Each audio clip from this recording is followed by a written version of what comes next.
Olá pessoal, dando continuidade à nossa disciplina de desenvolvimento Android básico, vamos falar hoje sobre padrões arquiteturais e persistências de dados. Quando a gente pensa na questão de desenvolvimento do aplicativo Android, nós temos que levar em consideração que o Android está no mercado há aproximadamente 12 anos, desde 2008, até então, e nestes 12 anos houveram muitos acertos e muitos erros durante a criação e a produção desta plataforma e naturalmente dos aplicativos da arquitetura Android. E naturalmente a Google, como a empresa principal e responsável por coordenar esse processo, da evolução do Android, ela colocou uma equipe de engenheiros que foram, à medida que se ia avançando e estudando novas possibilidades, a tecnologia ia melhorando e transformando isso em orientações de desenvolvimento para os programadores, para os desenvolvedores de aplicativos. E a Google tinha criado há um bom tempo que eles chamavam de Android Architecture Blueprints, que são guias, orientações gerais para quem vai fazer desenvolvimento de aplicativos. E naturalmente, tudo que eles coletavam desse processo não necessariamente precisaria ser feito, nenhum programador precisa seguir essas orientações de arquitetura da Google, mas para a maioria dos aplicativos comerciais, utilizá-los e naturalmente se valer desses princípios arquiteturais pode ajudar muito no processo de desenvolvimento. E a Google transformou essas informações de arquitetura no que ela chama hoje, durante o processo de desenvolvimento, de Jetpack. Então o Jetpack ele é um pacote de soluções, de bibliotecas e tudo mais, que trazem os melhores recursos para o desenvolvimento de aplicativo. E claro, resolve uma série de problemas. Então isto é bom. Claro, por outro lado, nós temos que considerar que essas mudanças no processo de desenvolvimento e arquitetura têm um impacto enorme na infraestrutura e na forma como se constrói aplicativos. Então, em 2018, ou seja, com 10 anos do Android, a Google publicou o Jetpack e todas as orientações para desenvolvimento tiveram, então, uma reformatação. A gente tem coisas que se deve fazer e coisas que não se deve. E quando eu falo de coisas que se deve e não se deve, isto inclui também coisas que no início era considerado um padrão dentro do desenvolvimento Android, que hoje não se utiliza mais. Então vamos dar uma olhadinha primeiro no site do Jetpack, o guide, e depois vamos ver alguns dos princípios arquiteturais que a Google padronizou durante esse tempo dentro do Jetpack. Aqui no site de desenvolvedores Android, nós temos então lá no developersandroid.com uma aba justamente dedicada ao Jetpack e, claro, dá para se percorrer aqui e verificar todas as informações arquiteturais que eles foram compilando e montando e até chegar no que é o Jetpack. E ele tem as melhores práticas, a eliminação de código desnecessário, a redução da fragmentação de aplicativos e aí muitos vídeos desenvolvidos pelos arquitetos da Google explicando como utilizar isso, como melhorar a arquitetura dos componentes.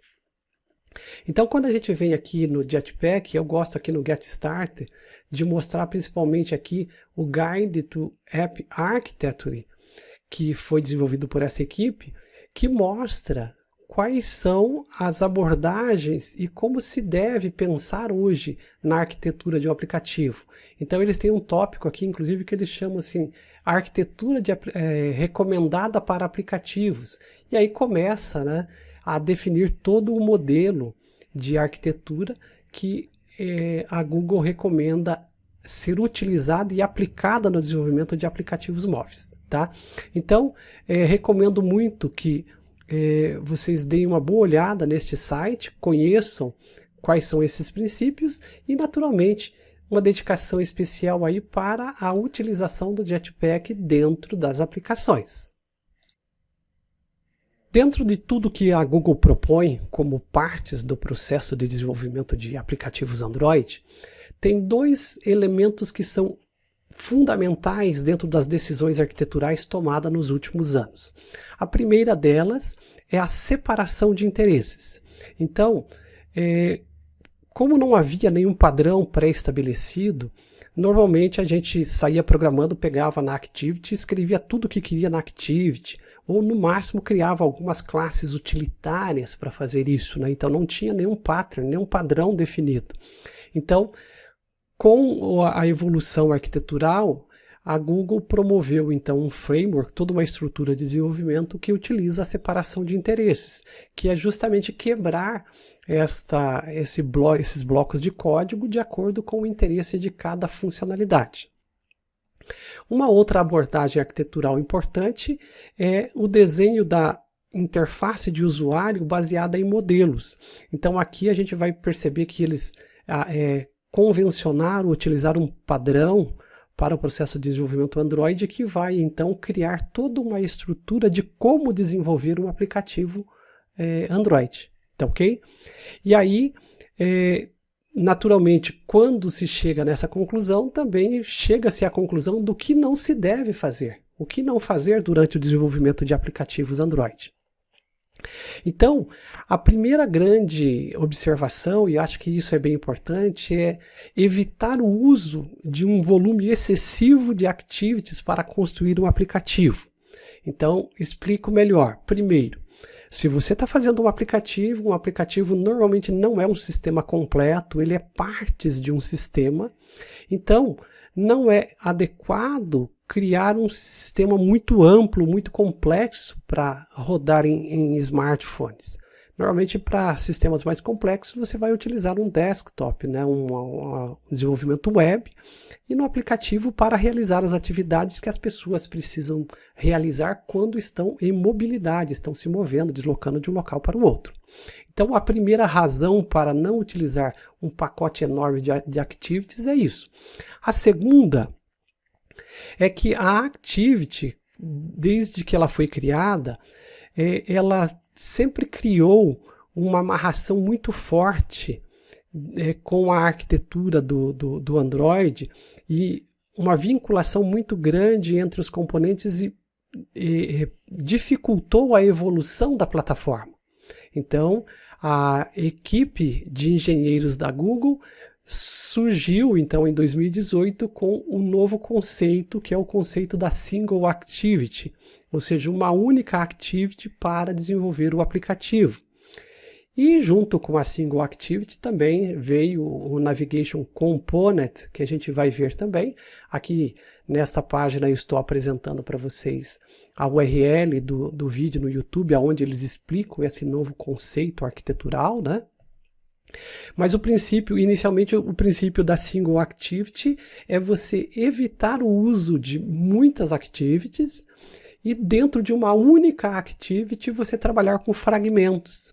Então, ao invés de utilizar várias activities, você passa a utilizar uma única activity com vários fragmentos. E, naturalmente, quando pensando que o conceito é esse, então surge aqui um novo componente, um componente de navegação que é responsável, esse é um sistema de componente de navegação gráfico, visual, né, que a Google propôs, que você passa a ser a nova abordagem para fazer o processo de navegação entre um fragmento e outro. Então, a gente vai ver na parte prática do desenvolvimento de aplicativo como é que se aplica essa nova abordagem de trabalhar com vários fragmentos e utilizar o componente de navegação que a Google preparou para as novas versões do Android. Agora, entre as coisas que a gente diz que não se deve fazer também, não adianta também passar a fazer o aplicativo com base em fragmentos, não utilizando várias activities, mas encher um fragmento de vários comandos, né, de utilizar aí um fragmento para fazer a parte de navegação, de atualização de tela, de cálculo de valores, da parte de negócio, de acesso a dados ou conexão com rede. Então, dentro das novas abordagens, a primeira coisa que se faz é trabalhar com fragmentos para trabalhar no conceito de activity única, né? Single activity. Mas dentro da própria arquitetura, quebrar então essa arquitetura em camadas distintas de acordo com o que se quer fazer. Atualização de telas, utiliza-se uma camada. Para a parte de negócios, uma outra camada. Para acesso a dados, uma outra camada. Conexão com redes, uma outra camada. E para solucionar esse tipo de situação, a Google também adotou para o desenvolvimento Android o padrão Model View Model, MVVM, né? Que é um modelo arquitetural de desenvolvimento de aplicativos. Então, praticamente o Android Studio e todos os recursos que estão sendo utilizados para desenvolvimento Android agora começam a adotar essa abordagem.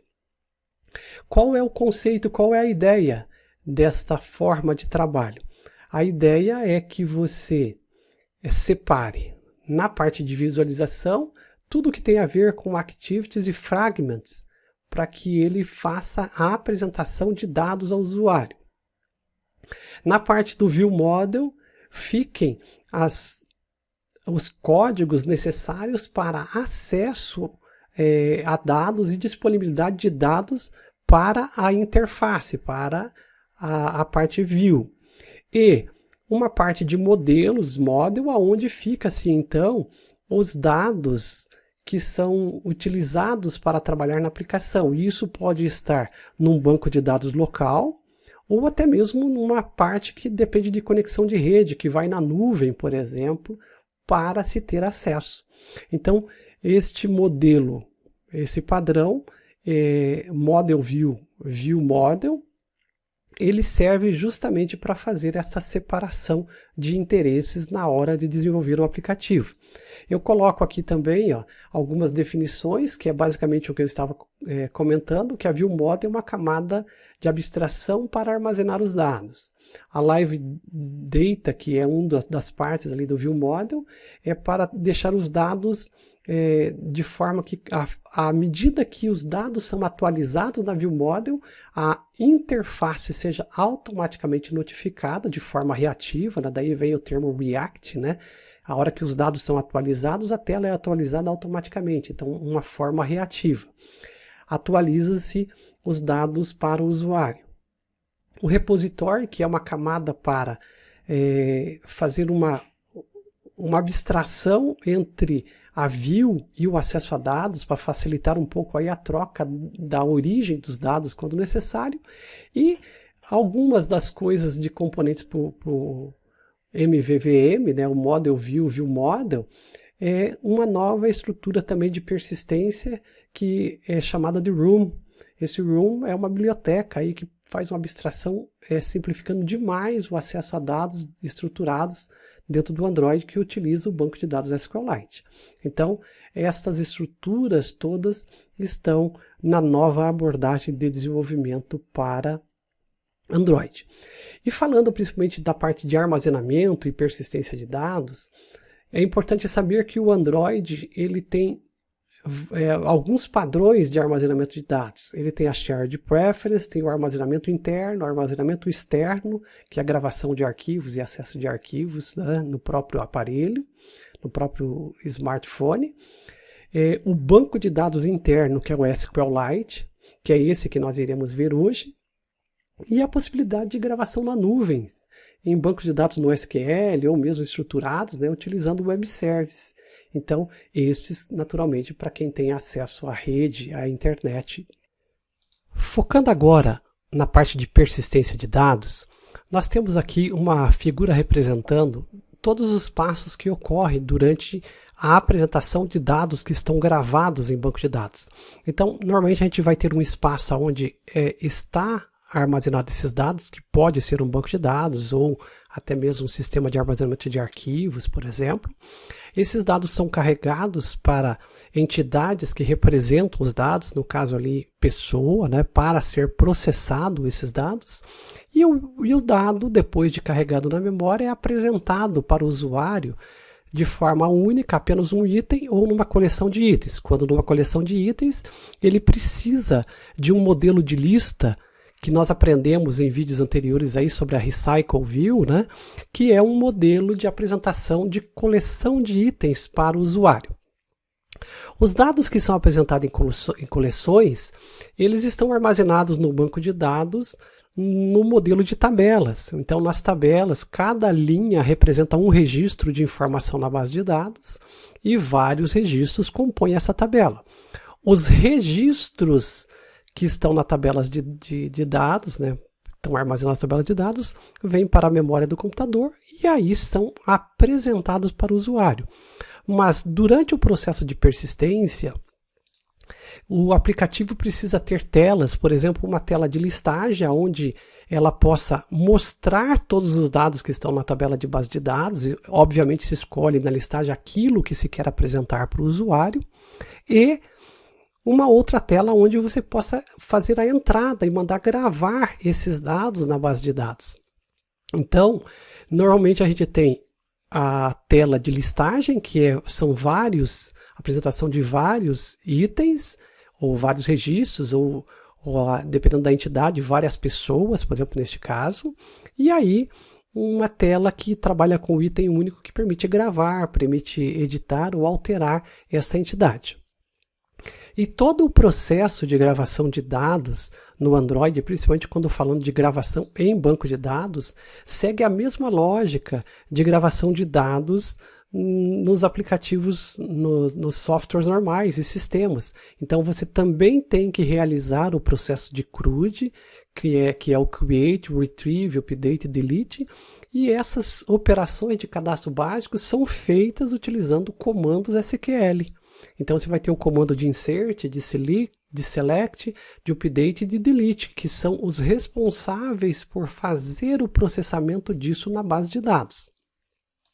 E quando a gente pensa nos comandos SQL, por exemplo, que são realizados no CRUD, a gente tem aqui alguns exemplos que são de inserção, para inserir uma pessoa na base de dados, uma para selecionar as pessoas, para atualizar e para apagar, né, que é o delete. Então, estes comandos também são utilizados no Android para fazer manipulação de dados, com uma diferença fundamental. É que dentro do processo arquitetural desenvolvido pela Google e agora adotando as melhores práticas possíveis de desenvolvimento, a Google sugere a utilização da biblioteca Room quando manipulando os dados estruturados de banco de dados no Android. Então, nós vamos utilizar como exemplo aí para as nossas próximas aulas um sistema de armazenamento que utiliza o Android X Room, que é uma biblioteca específica para a persistência de dados. E aí, naturalmente, para aqueles que tiverem mais interesse em conhecer detalhes sobre isso, este site, né, do developer dá todas as orientações e, enfim, toda uma informação de tudo que é possível realizar com o Room. Vamos daqui para a parte prática da nossa disciplina, olhando então como aplicar esses padrões arquiteturais e o processo de persistência de dados nos nossos aplicativos que estamos desenvolvendo em Android.